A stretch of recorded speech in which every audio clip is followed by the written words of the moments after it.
বিসমিল্লাহির রহমানির রহিম। আসসালামু আলাইকুম। এটা হলো ইলিশ মাছ দিয়ে কচু দিয়ে রান্না করা তরকারি। আর এটা কী কী উপকরণ দিয়ে কীভাবে রান্না করলাম আপনাদের সাথে শেয়ার করব, আপনারা দেখতে থাকুন।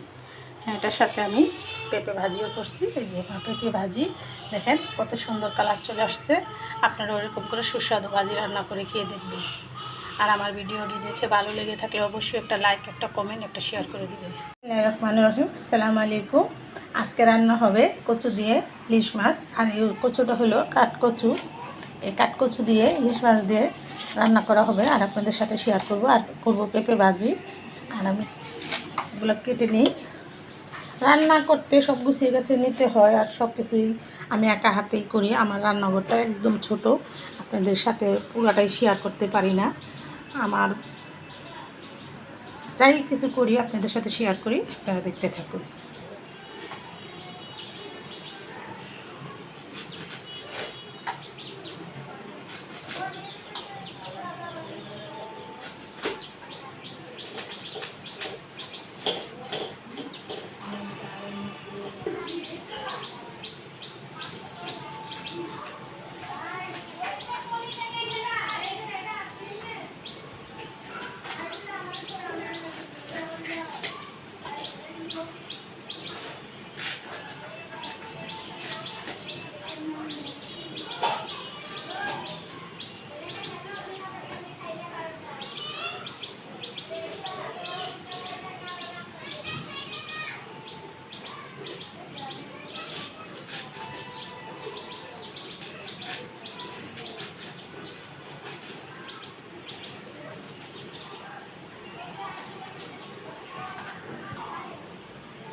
কি মাছ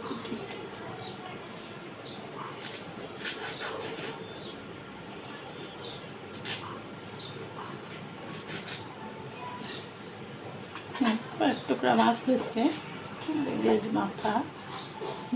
মাছ আমার এখানে কচুটা কেটে নেব। মাছগুলো দেখেন তাজা আছে, একদম তাজা।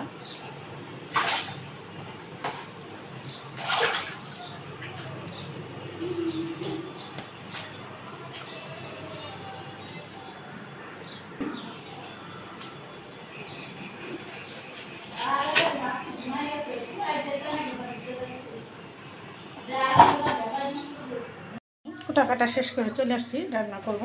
আর রান্নার জন্য আমি সব কিছু উপকরণ গুছানো হয়ে গেছে। আমি কচুটা একটু ভাপিয়ে নেব। আমি সবগুলো কচু রান্না করব না, দুই একটা কচু রান্না করবো। আর এগুলো সিদ্ধ করে একটু শুকিয়ে রেখে দেবো পরবর্তীতে রান্না করার জন্য। এটা যে কাঠকচু বলে, সেটা অত দেওয়া যাবে না, অল্প দিয়ে রান্না করব। আর আপনাদের সাথে শেয়ার করবো। আমি কচুটা আগে সিদ্ধ করে নিব।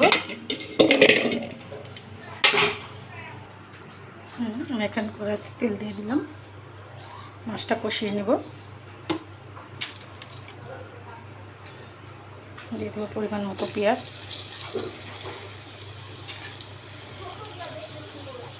রান্নার সময় আপনাদের সবসময় আমি সতর্কবাণী দিই, সবসময় চুলার আঁচটা কমিয়ে রান্না করবেন, সাবধানতা অবলম্বন করবেন। আমি সবসময় আপনাদেরকে সতর্কবাণী দিই যে আপনারা সতর্ক হয়ে রান্নাটা করবেন। বেঁচে যাবে মানুষের দুর্ঘটনার জন্য, মানুষ সতর্ক করার জন্য আমি আপনাদের অনুরোধ জানাই, আপনারা সতর্ক হয়ে রান্নাটা করবেন।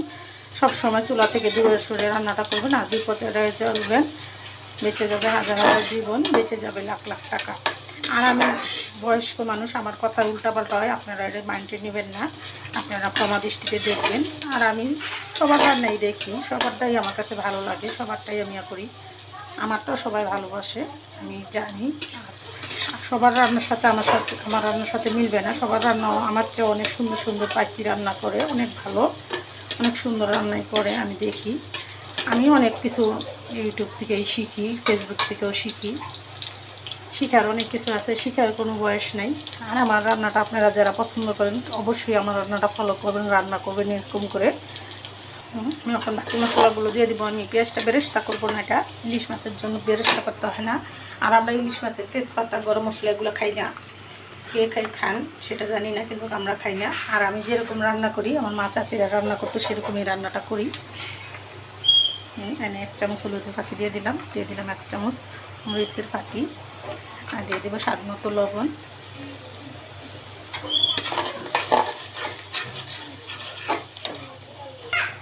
দিয়ে দেবো 4টা কাঁচামরিচ। মশলাটা কষানোর জন্য সামান্য একটু পানি দিয়ে দেবো।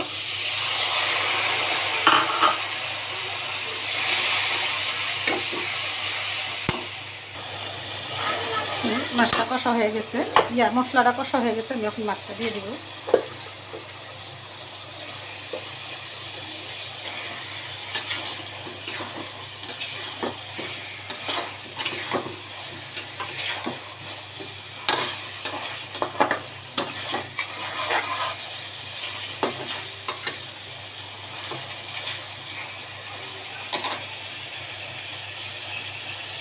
মাছটা এখানে আমার কষা হয়ে গেছে, আমি এখন নামিয়ে নিব মাছটা। আর এখানে আমার কচুটাও সিদ্ধ হয়ে গেছে।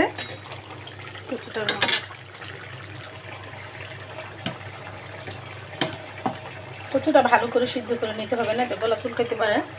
আপনারা যারা কচুটা পছন্দ করেন তারা অবশ্যই জানেন এটা ভালো করে সিদ্ধ করে নিতে হয়। দেখুন নামিয়ে নেব।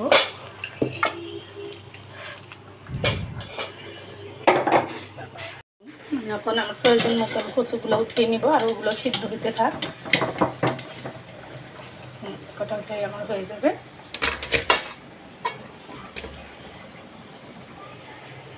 তরকারিতে দিয়ে দিলাম।